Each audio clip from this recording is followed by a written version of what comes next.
Welcome back in. It is showtime again. Excited because the offseason is upon us, and I think it's a really cool season. It was a long season, Brent. Like Brent Very. Rollins joining me. Remember, PFF, Rivals, contributes to both of those.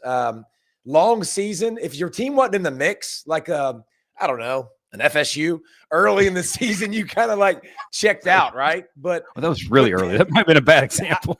I mean, it was really early in the season, right? Like, I saw something on the internet. They got more inches of snow than they had winds. So it was a rough season. But here's the cool thing we've talked about: like your season can be turned around quickly, and we'll talk about this all off season, which is going to be a lot of fun. But I think over the next 12 weeks too, the draft, and you're going to talk about some of your guys that were in college that are going to the next level. Who they are, where they rank, what teams are looking for. I think there's plenty of that to cover. But I think the biggest news probably in the college football world, Brent, is Jim Knowles, who was a prize recruit of Ryan Day a couple years ago, got him in to come and fix the defense that was really struggling. And he did. He fixed them, recruited well, developed well. Their system got good enough where Ohio State just won a national title. And now he gone. Where he going, Brent? He took what was it, $9.3 million 3-year, $9.3 million contract, I think. God bless America. To go to Penn State, which I did see the video where he said, growing up where he grew up, Penn State was it and everything about it. So this felt like home, and he wanted to kind of go there. But there were a lot of Benjamins that said, let me tell you something. I'll be really excited to go to another state when you give them that kind of money. I mean, that's obviously, but how about the blow to, like, here's what I love about it. If I'm a Penn State fan, like, not only did I just get one of the best DCs in all of college football, I just crippled my rival. Like, the team that I can't get over the hump and win the Big Ten, the national champions, I just took their defensive coordinator. Like, that is such a double whammy. It's such a big win that I improve, I get better, and at the same time, I take away from my arch nemesis. The thing I would love to see in terms of, like, those that comment on the show and chat and things like that, as an Ohio State fan, are you like, okay, let's find somebody else, we'll do something? Because obviously, prior to the middle part of this season, it wasn't like he was, at the top of the happiness. Everybody was happy with him list in a way, especially with how they'd performed against Michigan defensively, and Michigan had run all over them. So that's one. But for Penn State, you think about, hey, our defense gets better, gets a defensive mind that's led some of the best defenses in the country. Yeah, I actually think about it from an offensive perspective. I think it makes their offense better. Because now you're in the same room and in the same building with the guy who's literally held you and held you to nothing the last 2 or 3 years, very much slowed you down the last 2 or 3 years. So that to me is almost worth its weight in gold, especially when you got a lot of guys coming back on your offense for Penn State. And he's like, look, I knew I had to stop this. I knew if you were in this formation or this situation, you're going here because that's your tendency. And I just know you as a good one. So, like, all that sort of stuff, I think, it's still a win for Penn State. It is a win. Yeah, and it's a huge – what you just said is so important, because you think about Penn State next year. Yes, they absolutely lose Ty Warren. Big deal. Offensive line all back. Second year in the system. Drew Aller back. Third year as a starter. Allen and Singleton back. 2 physical running backs. Like, I saw a lot of scheme change from Penn State, and up front I saw more zone and more effectiveness by the offensive line. So I think it's going to continue. So now your defense gets a new boost and a change of a system, which I think will be very, very successful. So it's a great day for Penn State. And here's the interesting part, Brent. Like, to me, it's cool because you choose how you want to use your funds. Everybody only has so much. I can go spend it on players. Absolutely. You can do that. Mm-hmm.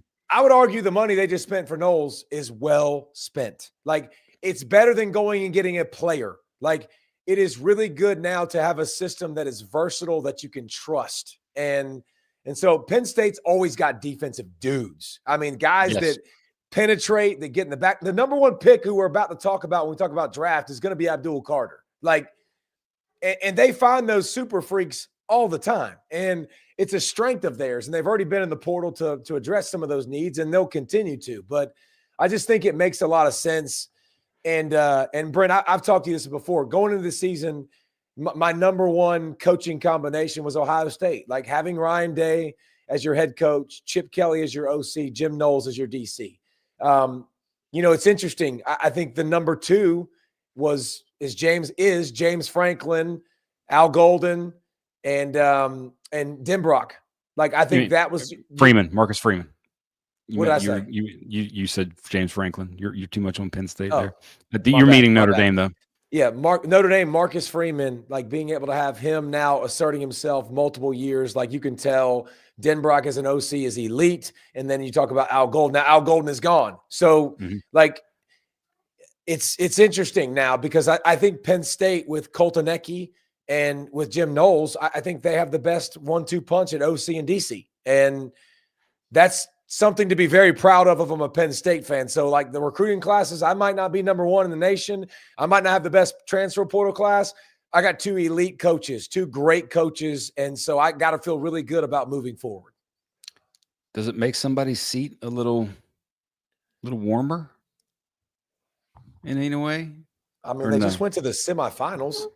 I know, but there's still maybe I'm sure there's a part of the Penn State fan base is like, hey, we're giving you all these resources. Can you take the next step kind of thing? So that's it, especially if it just is an interesting thing for me because that's a dynamic where he's struggled so much against teams that he's not, the top 5 teams and the teams he's not necessarily been, obviously he hasn't been favored, but still there's some struggles there from James Franklin. So, hey, more smart people in the room. If you're a leader and you want to get better guys in the room, more smart people in the room. With Knowles specifically, I only know him as a defensive coordinator. He was a head coach at once at Cornell. And then since 2010, he's been a defensive coordinator. So Duke for a while, Oklahoma State, Ohio State, and then now Penn State. So like that's one of those where he's just, all right, I'm good being the defensive coordinator. And by the way, when you can make $3.1 million being a defensive coordinator, it's not a bad gig. God bless America. Don't have to worry about running the whole team. Don't have to worry about all the ins and out of being a head coach. That's a great job to have. I mean, that's a really good job. And I think it's interesting now to look at Ohio State because, Brent, I'm not so sure they're not going to lose both coordinators. I think it's very possible that Chip Kelly's gone too. Yeah. NFL – doesn't have to deal with the transfer portal and all the stuff that we just talked about. Like he doesn't have to be, and listen, I don't know how much he's doing in that capacity anyways, but I'm sure some of it, but just to go coach ball and do your own thing. Like I just would not be shocked if Ohio State lost both of their coordinators. And that would be a tremendous blow because I think that's part of the reason they got over the hump. They've been here, they've been in that mix, and Ryan Day's been on the precipice of winning. And obviously his record speaks for himself, but they still haven't gotten over that hump and won the championship till this year. And if you're an Ohio State fan, I think you'd be very frustrated to go, crap, man, seriously? Like we just got there and now we lose our OC and DC? Well, it's one where I guess teams that are winning at that level, it's kind of the norm though.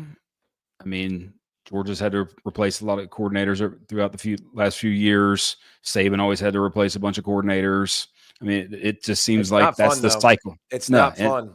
It's not, and it oftentimes makes you progressively, like just tick a little bit each time worse. So that's another thing that pisses me off. Like if you're going to, and this is just something, it just happened to happen with Knowles, but like if a coach leaves, an OC or a DC leaves, and I know there's rules for the head coach leaving, and you can transfer. If an OC leaves, there's basically after the playoffs, there's a 5-day window. There's a 5-day window after your team gets knocked out where you can enter the transfer portal or the draft. Yeah. But that Jim Knowles waited till after that 5-day window. So Ohio State players are stuck there. And listen, here's why I say that. Brent, you commit to systems that accentuate your strengths, right? Like you commit to guys, whether you like it or not. And I can't stand that we do this. And Nick Saban did it last year when he retired. Remember, like he made sure, some of the window was closed. And I know there's gamesmanship to it, but if your OC leaves or your DC leaves in the system you're going to play in, like I feel like you should have the opportunity as a player to also be able to hit the portal. I think that would be more fair, but we also got enough of this crap going on. And they can. There'll be the spring window. But I do think there's an element to it that, at some point it just is what it is. And if you're a player, all right, I'm going to go, and you would think they would keep a lot of that same system as best they can, but you never know. But they'll have the spring window for me. But coaches are going to move. Players can, for the most part, they can move freely all the time anyway. I mean, if it's a few days later, I don't like it, but it's kind of the crappiest part of the system because and I guess then you'd say where would it end too? Because if Ohio State hires a new DC tomorrow, then that opens another window for somebody else, and then they open another window. So I think that's at some point there's a line. I think it's a good point. Yeah, it does stink. It does. It's not good. It does stink for kids. Yeah, because they they only got one shot at this stuff, but. I am, Brent. I'm super excited, man, to talk about the draft. Like this is something I did for. All right. Before we get to the draft, I was going to ask you. Go ahead. What do you think of the Super Bowl matchup? And because it's kind of college NFL segue with the draft, are you looking forward to Chiefs Eagles part 2? Part 2. Listen, I understand the Chiefs hate. And I have always been one to cheer against success.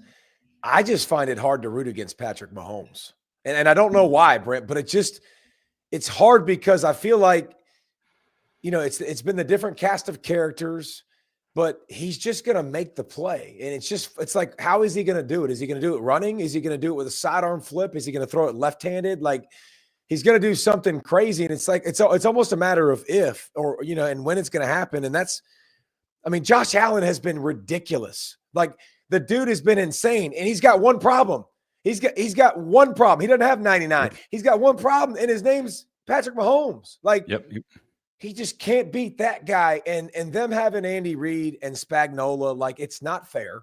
I mean, talk about the best OC and DC punch in the game, like crazy punch. And I marvel at Spags and watching him call plays, and they were in one corner blitz in that game, and it was the 4th down conversion. The 4th down play, the biggest play of the game.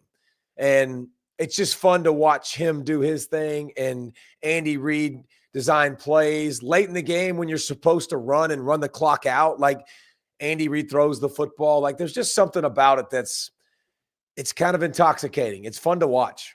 It's fun to watch the GOAT. I guess it's fun to watch the best that's ever done it at a spot. Like we are in the midst of greatness. And what's amazing to me about sports at the highest level.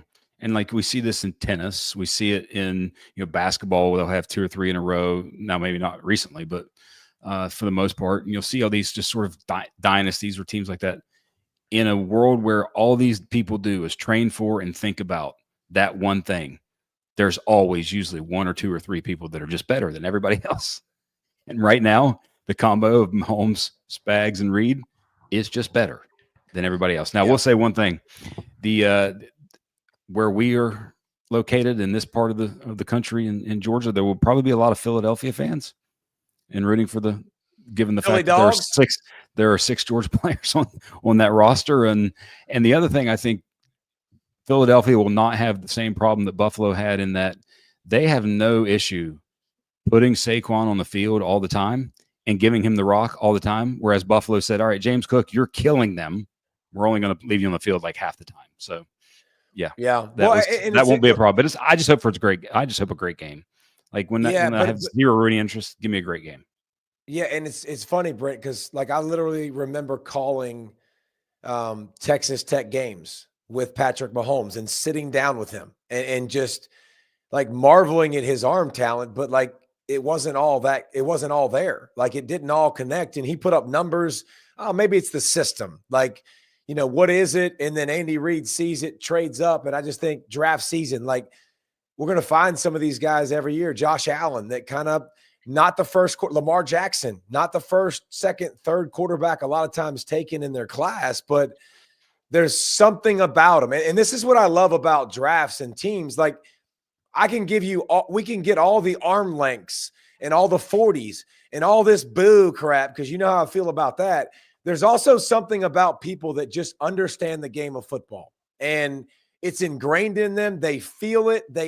They just find a way to make plays, and it's insane. And there's a lot of guys like that that's going to be in this draft that might not meet those measurements. You might not say X, Y, and Z, but you're going to look up a couple years from now, and they're going to be one of the better players in the league. And that's why it's hard to be a GM. That's why it's hard to do that job, because a lot of times height, weight, speed do translate, do go to the next level, and you need those things. But there's always that stuff inside, and there's not a way to measure this heart. And I think that's always fun, the fun part about it. Speaking of that, picking players, going to the draft, the NFL draft season is upon us. So we had the opportunity to talk to Jim Nagy, the executive director of the Senior Bowl, and you'll see that and hear that at the end. But one thing I wanted to say about just when folks listen to that, he talks about sort of college football and the schedule. And I think there was a little clip I saw earlier, like somebody might misconstrue what he's saying as he's protecting his game. No, he's looking out for the players. Like this is 100% him looking out in the players, but the blend of both the college football season and the draft and prepping for the draft and putting these kids in the best position they can be to succeed in the draft. But got a lot of draft storylines. And I wrote down 4 and see what you think of or in your thoughts on these. So first off, I think this is the first time in a while that we've had some uncertainty at number 1 overall. Who would you take? Like, do you kind of maybe hinted at it a little bit ago? I don't have any uncertainty. You don't have any uncertainty, but I don't have any uncertainty. And guess what? The combine's not going to change that. And, Brent, watching Abdul Carter for Penn State, who dons the number 11 for a reason, right? Like that's the number at Penn State when you're that dude. I've seen him in his whole career, Brent, but probably the most impressive thing to me was he gets hurt against Boise in the playoffs. And then I think with all that on the line, could have easily said, nah, bro, I'm not going to play. Like, or was it SMU that he got hurt? It was SMU that he got hurt, wasn't it? SMU. He could have easily said, no, I'm not going to play against Notre Dame. I might be the number 1 overall pick. I watched him rush the passer over and over. Watching that tape, Brent, I watched him rush the passer over and over, and he used one arm. Yeah. And he still won. Like, he's just scratching the surface of his talent and what he can be. And there might not be a franchise quarterback. And listen, all teams are looking for quarterbacks. And I can give you a list. I wrote them down today of teams that are like, they're looking for quarterbacks. And quarterback is the most important position in football. There's no doubt about it. There's also a lot to be said for guys that get quarterbacks on the ground. And that's a really important position. And I think if we're talking about the guy who does his craft the best in this draft, I'm not taking any of these quarterbacks over number 11. Like, I'm riding with Abdul Carter, and it's not debatable for me. And the first pick is the Tennessee Titans, who you could argue might need a quarterback. Yes. And so speaking of, so that was number 2, QBs, where they go, how much do they get over and or under drafted? If you just look at the top 10, I would say I got 5 of the top 10 that definitively kind of need one. Tennessee at 1, Cleveland at 2, New York Giants at 3, Raiders at 6. Raiders and Jets at 7. Those are the ones in the top 10 that I think are sort of as a need. So is there a clear-cut guy for you just before looking at any really truly breaking this down like we're going to do? Or is it? First of all, they're going to overpay for the quarterback spot. They're going to overdraft. That's what we do, bro. Like, it's going to happen. So it's not a matter of if, it's when. Here's what I'll say, Brent. I don't have a single quarterback for me. I might take one in the top 7. If you're going to, I got one. One is, there's only one guy that I might touch because literally watching him, he's got so many discernible traits that are fun and that are really, really good. And it's Cam Ward to me. I don't know if it's the same guy for you, but like, no, it is. His physical talent dwarfs anyone else, I think. Yeah, you're talking about ball coming off the hand, like it comes off the hand. Plenty of arm strength, can throw all the routes. Is he a perfect prospect? No. But does he have also the second element of that? By the way, who's playing in the Super Bowl? Patrick Mahomes. The second play is harder to play than the first. Jalen Hurts. The second play is harder to play than the first. You've seen the NFL shift. It used to be, well, first it started in college, right? Like, no. You can't run your quarterback. He'll get hurt.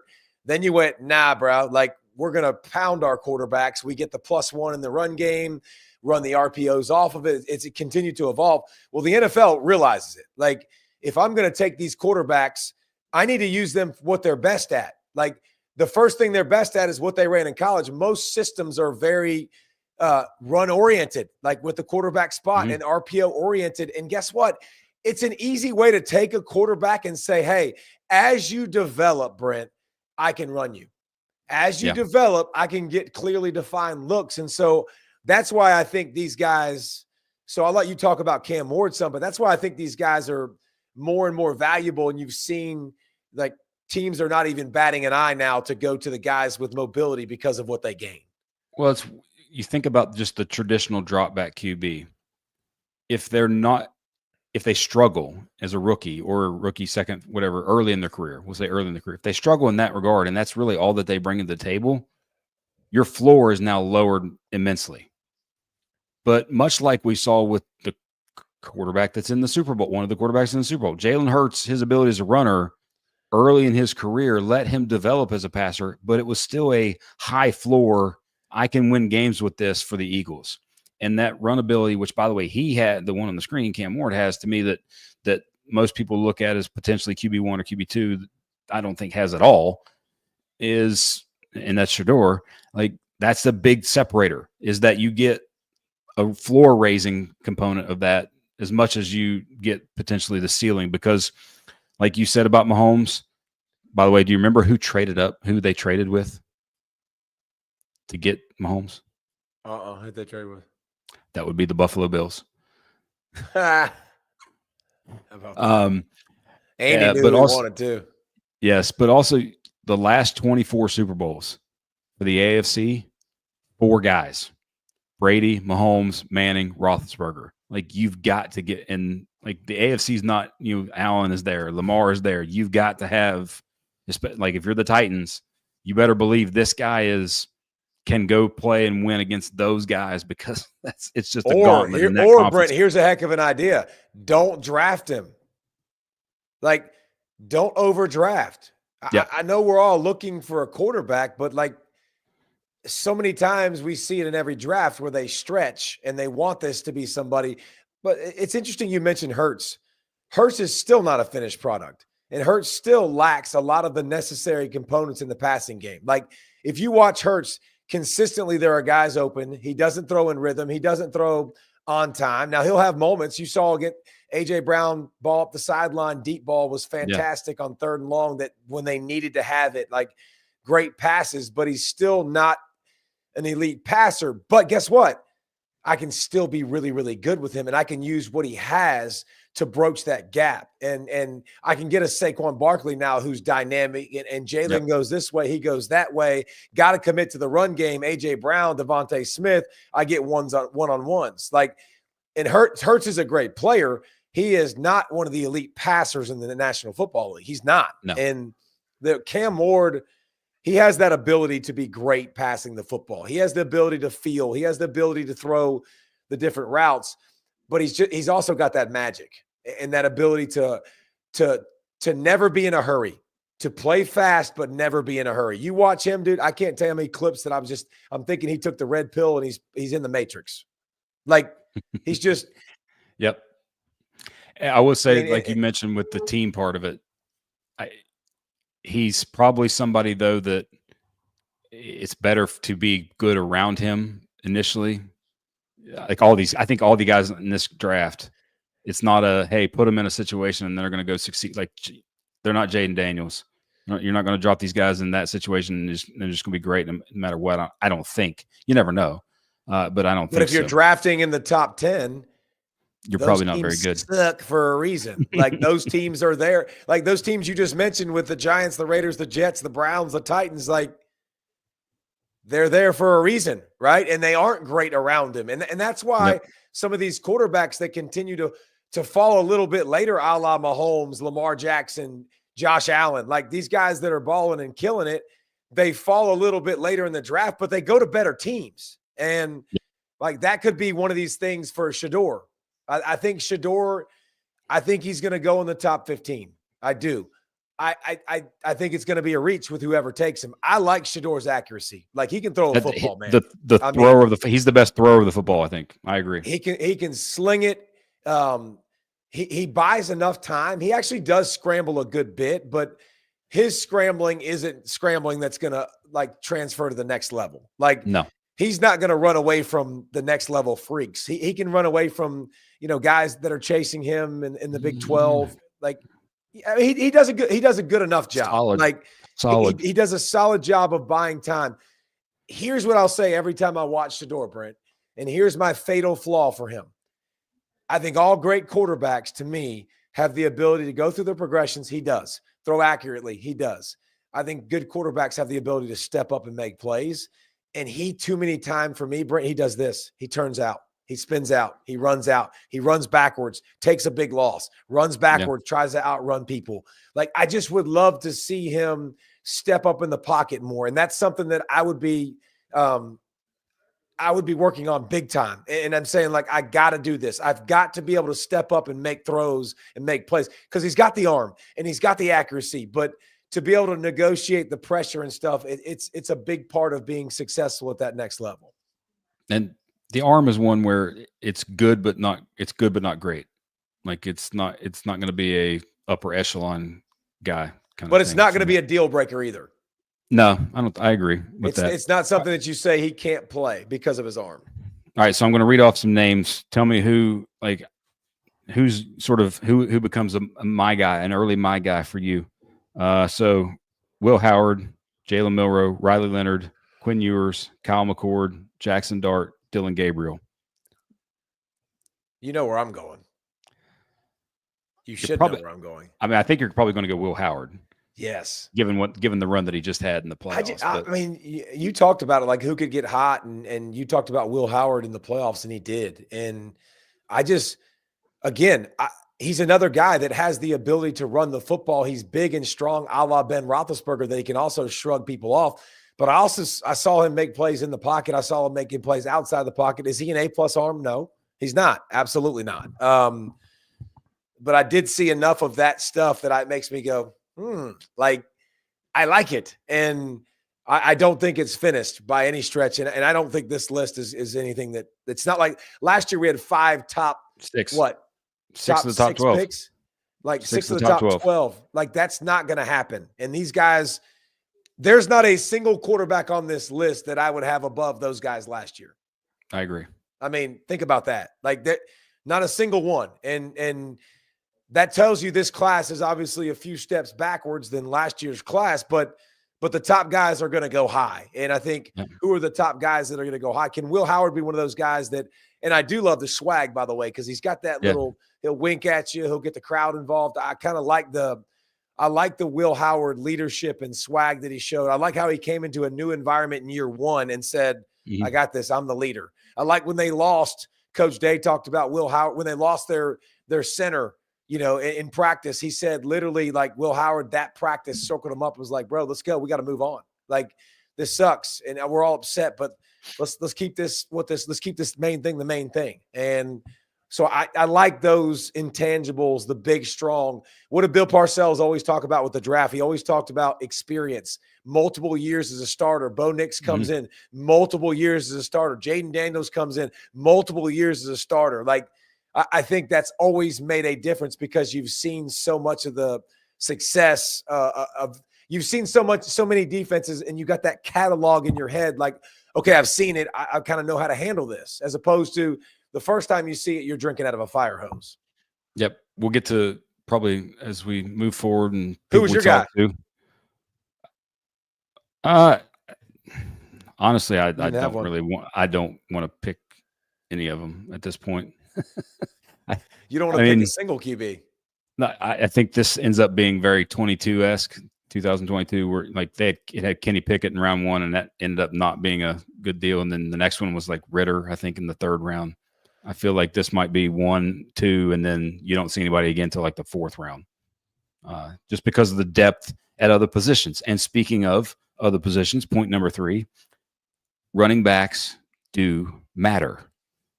And there's a whole lot of them in this draft that are good. Okay, I'm turning this back on you.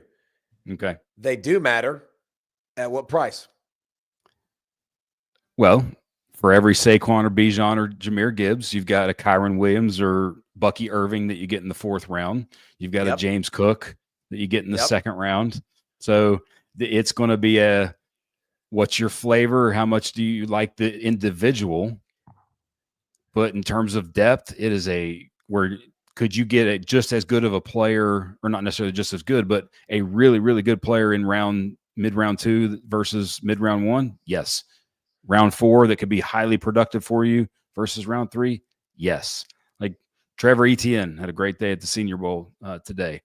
Might be somebody that goes and just has a really good run. Like there's 10, 15, 20 backs in this draft that to me could go start on teams. Which is exactly why I'm not drafting one high.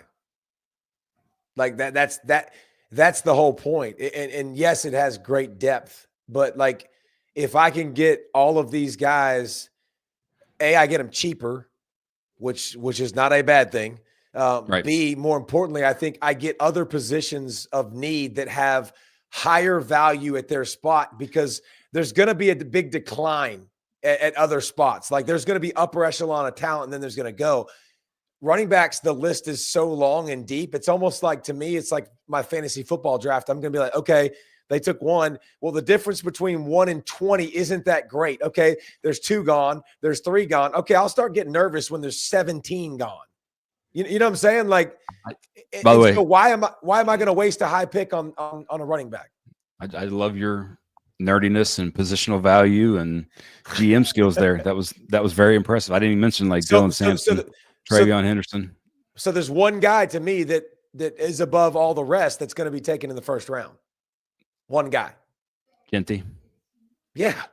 And Genty, because like his explosive nature, he did not play the elite competition. He also did not play behind an elite offensive line. Like that dude broke like 75 tackles to go 70 yards, like he just, I think his playmaking with his squatty body, with his contact balance, with his quickness, with his character.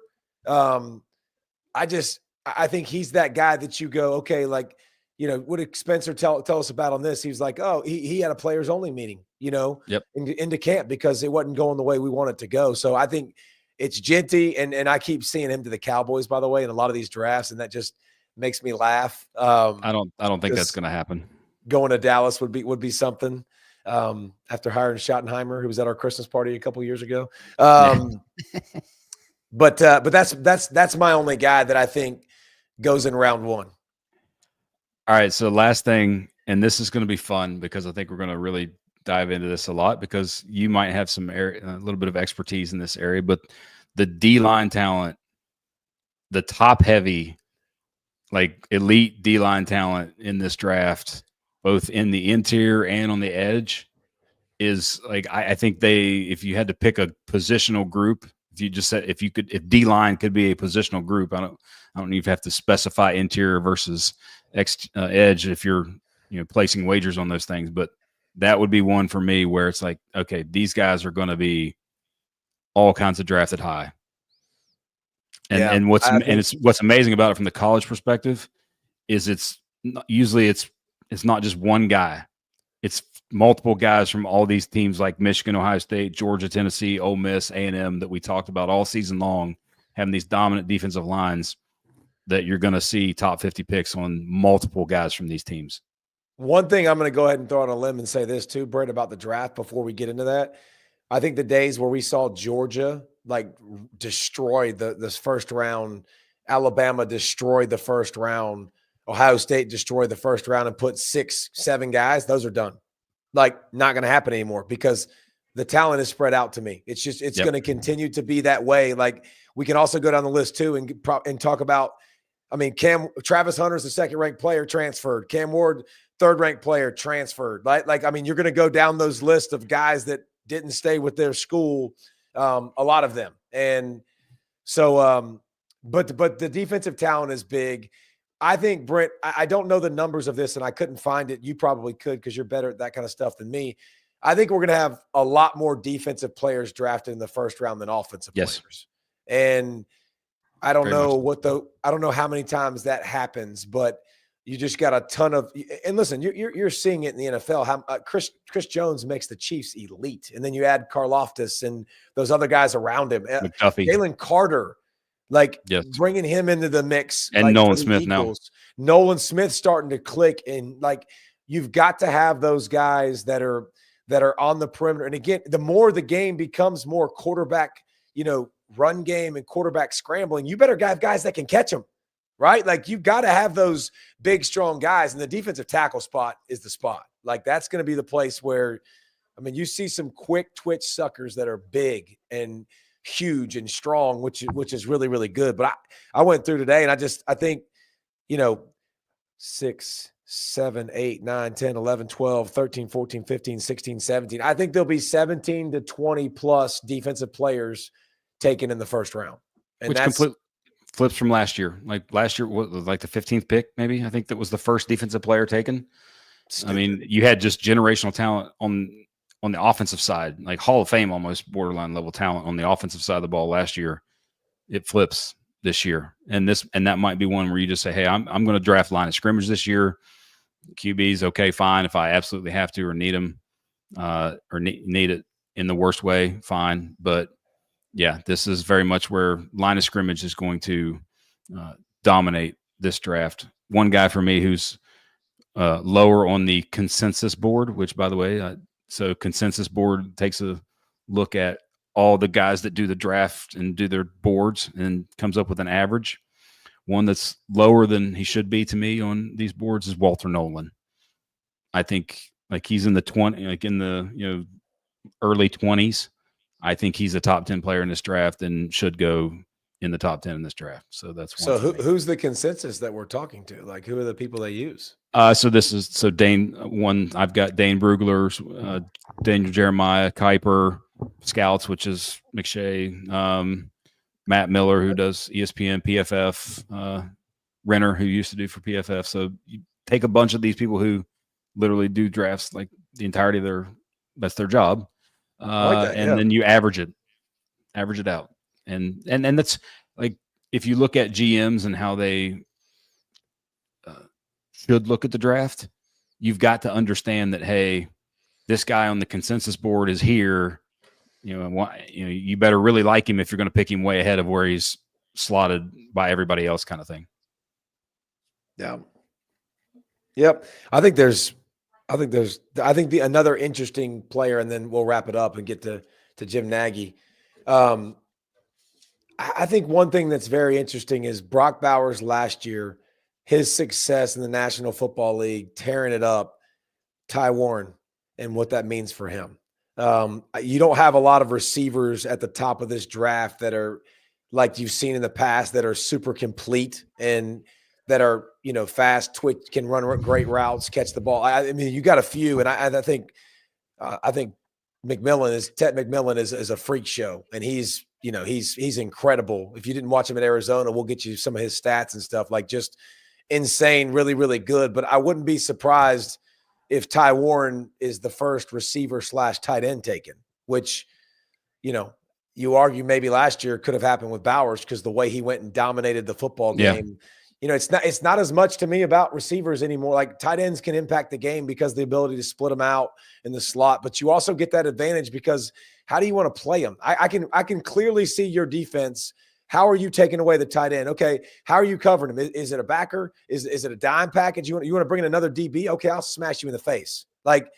If you want to bring in a linebacker, okay, I can beat him in man-to-man coverage consistently. So I think the chess piece that is the tight ends and Bauer's success, a guy like Ty Warren, who's a football playing Jesse, and I'll take him 10 days out of 10 days. I want him on my squad. He's a guy that might benefit from that. And what's the consensus board that we just mentioned? He's 17th, but the range in terms of 17th. where he's at on draft boards, he's 5th on Jeremiah's draft board, but then there's somebody that has it. somebody has him Ty at Warren 40. will go in the top 10. Like, he has to go. So He has to go in the top 10. Like, I just – and again, if he wasn't so great after the catch, we could have this conversation. But a guy that can block like he can block, catch like he can catch, he ain't short. That dude's like no. – I'll be interested to see at combines too, but he's 6'5", 6'6". Like, that's a big target, and he does not drop football, so that'll be interesting. But you got anything else before we get to Jim Nagy's interview? One quick question. Did you see any of the stuff from the Senior Bowl and the measurements? Because there's one that kind of stood out already, more so than any other. Is it short arms? Different, same. Because that will be a different pod, and I'll be pissed off when you start doing that. Different hand limb? size. Same limb. size. I said same. Jalen Milrose, less than 8 3/4 inches. Like 9's usually like the. You remember the Burger King commercial? Small hands.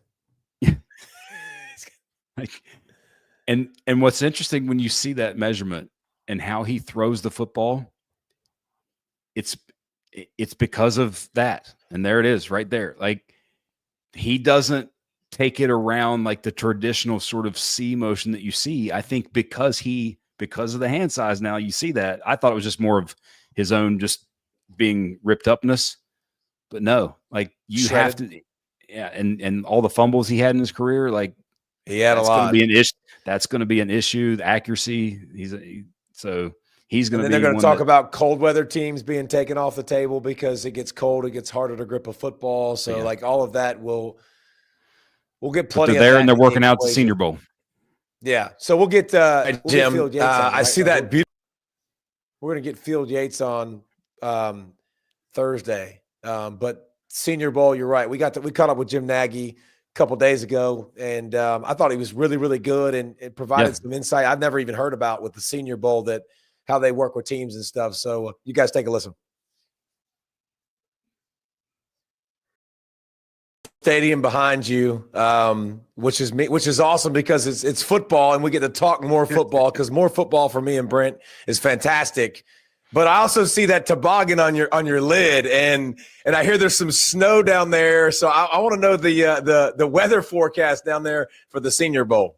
Well, good to be on with you guys. Yeah, it was a historic weather event here in Mobile this week. We had 7 inches of snow, broke the all-time record from 1895. So when you're breaking records from horse and buggy days, that's a big deal. So it is.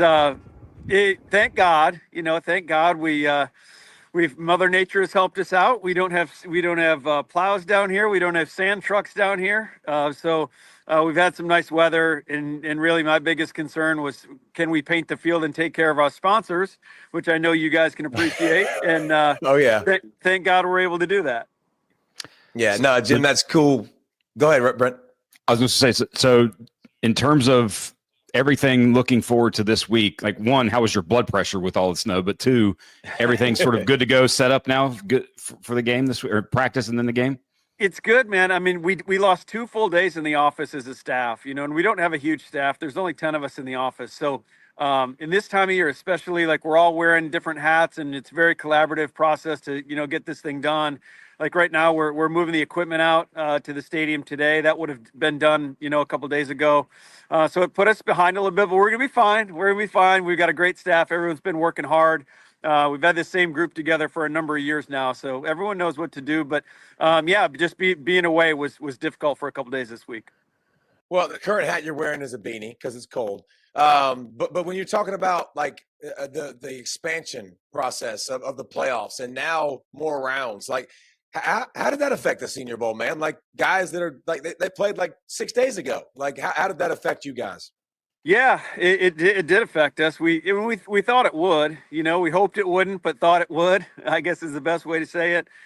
We had this same turnaround window back in 2019 when the Joe Burrow team, when they played Clemson. And between those two teams, I think we had 8 guys, play on Monday and show up in Mobile on Sunday. I think we had 8 guys, and I think 4 of them were top 100 picks. So, but the difference was that was those teams' 13th game, not their 16th game. So as you guys know, from a player's perspective, I mean, 3 more games of pounding 3 straight weeks. I mean, these guys basically just played an old NFL season, 16 games. So we lost all the Ohio State guys. That was a bummer. We got 3 Notre Dame guys coming. We lost a couple Penn State guys. So yeah, unfortunately, we're not represented by those teams. I mean, they should be here. And really, the players are the ones that suffer. Like talking to Jack Sawyer this week, he really wanted to be here. Talking to Will Howard, like Will Howard knew as good a playoff run as Will Howard had. He knew that this would have been a great forum for him, right? Like he's a really good leader. He connects with teammates, all the stuff the NFL decision makers want to see from our quarterbacks. So it's really not fair to them. So I'll be curious to see if college football, adjust their schedule a little bit. I know this week there was some talk about because of TV ratings, and I think we all know that drives the bus. And I don't know, maybe it's one year's maybe not the right sample size to make a knee-jerk reaction to this, but I think we're also talk to the NFL in the offseason as well and see if we push back, then maybe the combine pushes back, but we can't push back unless the combine pushes back because these guys still need a time frame between the Senior Bowl and the combine to get ready to do that. So it's interesting. It's certainly a new dynamic, but we always got to be able to adjust. What do you think is best in terms of schedule wise to keep all of it together as one maybe cohesive unit from college to the NFL? Yeah, I think the college thing could be done a little sooner. I know I've read a lot of things online where it's been floated. How cool would it be if the championship game were the Rose Bowl every year? I saw that a couple times on social media this week, and you ended it on January 1st. I don't know, if you just don't take any time off from the regular season and play. But I do know this from like an NFL standpoint, being in draft rooms for almost a couple decades, that month of April, man, it is like Hayes in the barn time. Like you go in and you're in the office every day, all day for the entire month of April. And you get to like the middle of the month and you're like, okay, let's do this. Like we've seen all these guys, we've met all these guys, we have the medical stuff where, so you get a little antsy. So there is some wiggle room. I feel like if we moved back to the middle of February and the combine moved back to the middle of March, and then you had pro days going until the middle of April, and then you had like 2 more weeks to go back in the office and digest, the spring process, I think that would be enough. So, but we'll see. I mean, I'm sure those conversations are going to be had this offseason. So that leads me to a great discussion with your history, and obviously Jim Nagy joined us from the executive director of the Senior Bowl. You talked about being in draft rooms. So when you look at your history as a scout, you were with the Patriots in the early 2000s there, and there was this guy who was a high motor player from Georgia. What did you this Pollack guy that ended up going in the first round of the Bengals? What was your draft take there? Was that in your scouting report back in the day? I do remember the conversations about David because we drew a lot of parallels to one of the best players on our team, and that was Teddy Bruschi. We just felt like they were similar guys. So yeah, we really like David. I mean, we look for versatile football players and smart football players. That's the one thing. I mean, like I worked in New England, I worked in Seattle. We valued different things, at the different places. But, when I look back on my Patriot time, we really, smart football players and versatile football players. That's what we stressed. And that was David, man. He could get to the quarterback from a lot of different alignments. He had he was kind of a tweener, but, we saw tweener as a good thing. Teddy was a tweener, and he's one of the all-time greatest Patriots ever, So, yeah, I can't remember what grade we had on David, but we certainly spent a lot of time talking about him, and we liked him. Hey, I'll take the Teddy Bruschi comparison any day. That's a great comparison. Thank you. Yeah. Jim, that's a compliment. Heck yeah, it is. This process, like the Senior Bowl process, like, how do you get guys here? What do you look at? Why does the Senior Bowl exist? Well, it's a great platform. It has been. I mean, we're going on year 76 here in Mobile, so it's been here a long time. It's been the game that the NFL has always been the most invested in. We've had the coaching staffs, the NFL guys coaching our players for this whole time, and we had full coaching staffs up until a couple years ago. Now we've got a new format. We have a collection of younger coaches from non-playoff teams, which is a really cool developmental opportunity for those guys. But no, the biggest thing is, I say this all the time, I'm not trying to like disparage, scouts, because that was me forever. But, the difference between the Senior Bowl and like when you were playing at Georgia, was there a lot of foot traffic through Georgia? 100%. Did you get seen by a ton of scouts? Absolutely. But the guys that didn't see you when you came out was most of the GMs and all of the head coaches. And the important thing is those are going to really be the guys making the picks in April. So, I tell all these players, like, that's a big deal, guys. Like, I know if you went to an Alabama or a Michigan or Ohio State, like, you went out to practice every day and there were dudes with NFL logos on their chest, but it wasn't the guys that are going to be making the picks in April. And that's it. I think what gets lost is those guys are just normal people too, right? I mean, I think all of us, regardless of what we do in our lives, we want to surround ourselves with people we're familiar with. And for these head coaches and GMs, and they all come here, to be down on the practice field and see these guys compete, it's very powerful. It's very. I just know I know as a scout, it's a lot easier to sell a player in a draft room when the head coach and the GM have spent time around him as well. It's a lot easier to get buy-in on those guys. And then the other thing I say to the players, man, like, you're making a statement. I'm sure there's a lot of agents right now that are telling their guys not to come to Mobile and play in the Senior Bowl and don't get hurt and all that stuff. I get it. So I'll tell those guys tomorrow night at orientation, like, you've made a statement just by being here. And when you talk to NFL teams right now, and if you really boil it down to, like, what are you trying to learn in these next 3 months, they're trying to figure out who really loves this. And you guys know, like, not all players love playing football. Some do it because they're good at it. Some do it because it's the things that come with it. Yeah, the thing that they love the stuff that comes with it. They don't love the game. So again, I think that's really powerful too. You show up in Mobile and you compete your tail off for a week in front of these guys. That resonates with these teams. They know you're wired the right way. So speaking of that, the NIL world now and how things are changing in that regard, is that something you guys are seeing in the scouting process where it's like, hey, this guy 1 year to the next, maybe he got paid a little bit and the effort doesn't look the greatest, or, the conversations that you have with teams, how is it important to the teams? How has that changed just the entirety of the scouting process, including what goes on with your game? No, it's a great question. People ask about NIL all the time. I'll say this, going back to what my last statement about the NFL boiling it down, trying to find guys that love football. The old question, like when David came out, the biggest question that we all had was like, are these guys mature enough to handle it? Like, the NFL is it's a hard lifestyle, man. So, like, you get more money, a lot more money in your pocket. You become a millionaire overnight, basically. And most of these guys haven't had a lot, come from a background where they've had a lot of money. And then you have a lot more time on your hands than you do in college. You're not going to you're not going to class every day. So thank God. That's what teams used to have to try to figure out. Now, because of NIL, you're reaching out to people with the collective to see how responsive players were, how responsible they were. You talk to people inside the building. How are they with the money? Like, has it affected their work ethic?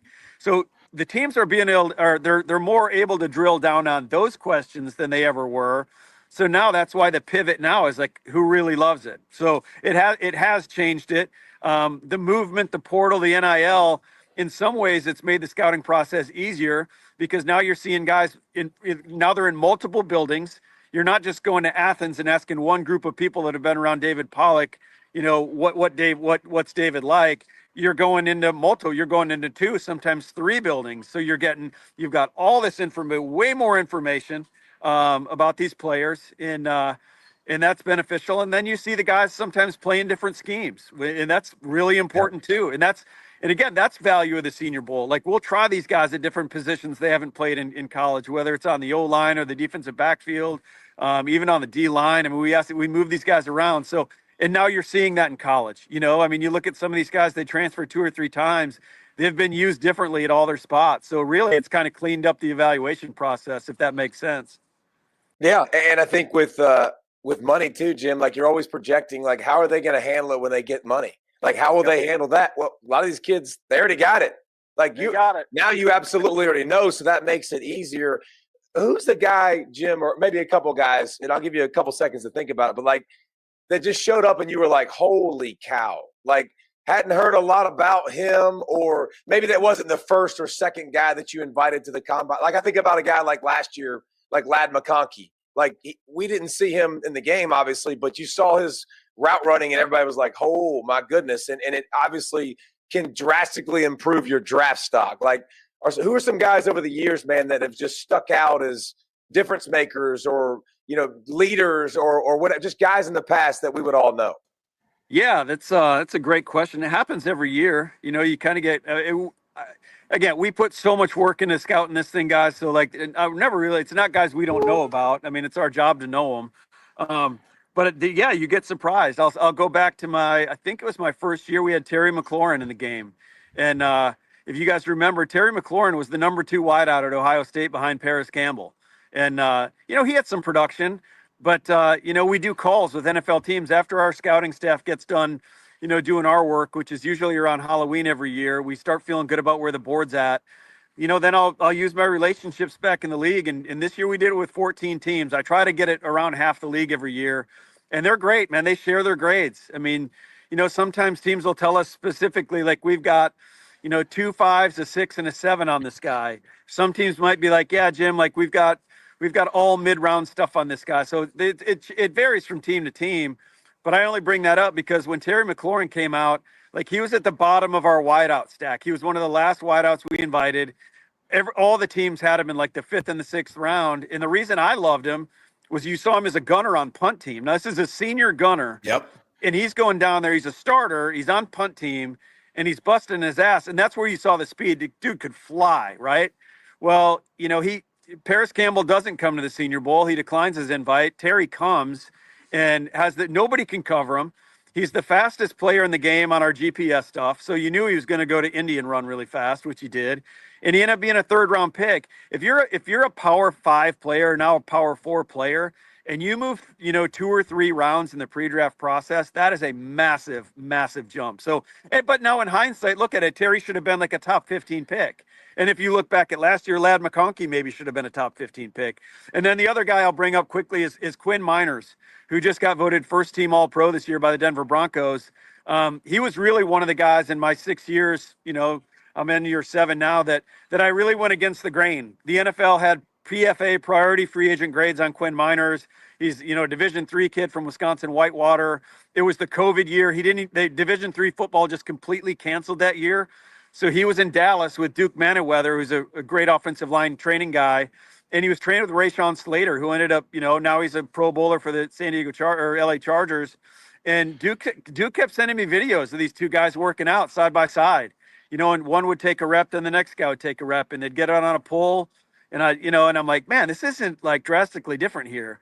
So we invited Quinn kind of against the, recommendations of the league. And he kicked ass. He kicked ass down here. He ended up going in the 3rd round of the draft. He went from really like a free agent to 3rd round. And now in hindsight, now he's a first team All-Pro guard. He probably should have been a 1st-round pick. But again, to go from priority free agent, Division III kid who's blocking guys that look like me to, coming down here and going against SEC dudes every rep. I mean, it was impactful. I still remember that year with Quinn. It was incredible what he did. Jim, you're still allowed to call them the San Diego Chargers. It's allowed. It should have never changed. So that's cool, man. I didn't even know that. So you guys work closely with the NFL and basically understand exactly kind of where these guys are at and how they're looked at before they even come in. Yeah, David, like it's important that we do our own work. Like there wasn't a real football operation here when I got here. Like they didn't even have tape in the office. So like that was a whole process too. I had to call the league office and they're like, Jim, we don't give All-Star games tape. And I said, well, how do you expect me to do my job? Like, what are we talking about here? So we got tape the first year. We built out a scouting staff of former NFL scouts. This year we had 11 former NFL scouts on our staff, and they're, we don't have a huge budget, but they're at games every weekend. Like we had 2 former Panther scouts, and they were down at Athens a bunch. We had a former Jag scout in Jacksonville. He went up to Athens. So we had great coverage, and we do our own work, and it's really important. But this game is for the teams. I mean, I feel like we work for the 32 clubs. I don't want to bring guys here that they don't want to see. So it worked hand in hand, and they respect our process. They respect that we've got guys that have been there, done that in the league. So, sometimes we're higher than a team or lower, and I give those teams great feedback. If we get on the call, especially like for the later calls, if I'm talking to a team like 11, 12, 13, 14, and we've already spoken to, 10 or 11 teams, and we get to a player and they're like, Jim, we've got him as a free agent. I'll tell them, like, I won't say specific teams, but I'll be like, guys, you're low.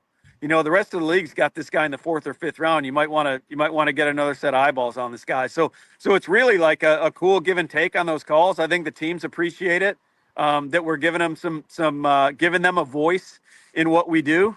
And why wouldn't we? I mean, it wouldn't make, to me, it doesn't make sense to not reach out to the guys in the league and ask for their opinion. That's awesome. And when you think you got all this data, more tape, more data, the GPS data, all the things that you can think about from a data perspective, yet still a lot of it is a coin flip and a lot of things get messed up. Somebody like Braden Fisk last year should have went a lot higher, had a great year, but obviously it gets down to the quarterback position. And, your history there with the Patriots, the Chiefs, and then the Seahawks, you had kind of the traits guys with Brady and Castle and Russell Wilson. And now that sort of tools versus traits debate, where do you sort of land on that? And how do you guys at the Senior Bowl like put all that together and show teams, hey, this guy can actually be somebody that you can develop? Oh, yeah. No. So for me, I think and this is why David was such a great player. I mean, to me, football's an instinctive game. I don't care what position you're talking about. You got to know how to play. If you're a defensive player, you got to feel things. You got to see things. You got to be able to react quickly.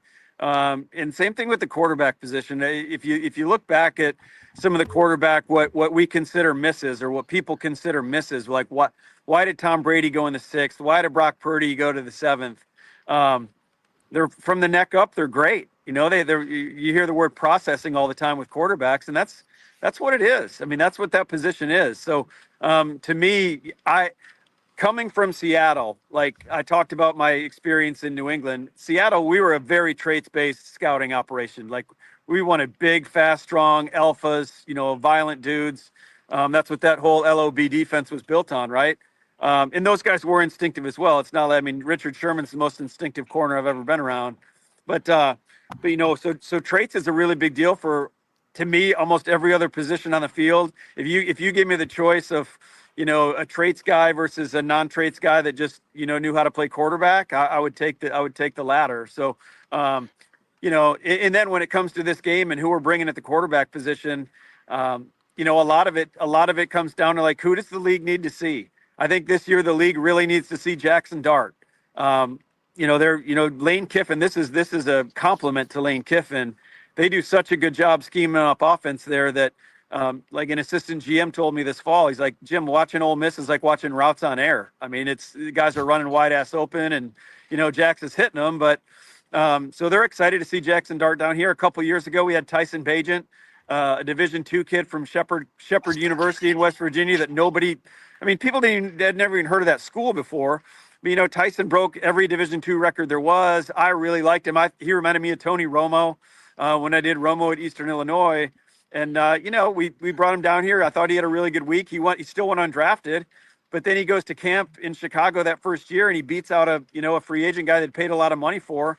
And he's been the number 2 in Chicago and went 2-2 as a starter his rookie year. So, but the league needed to see Tyson Bagent, right? Like they needed to see him against better competition. So, I'm getting long-winded on you. I'll probably cut myself off now on the quarterback stuff. No, that's fantastic. But you're right, man. And that's the coolest thing. Like I've coached 6-year-olds, Jim, and I've coached all the way up to high school and been around college and been around the NFL.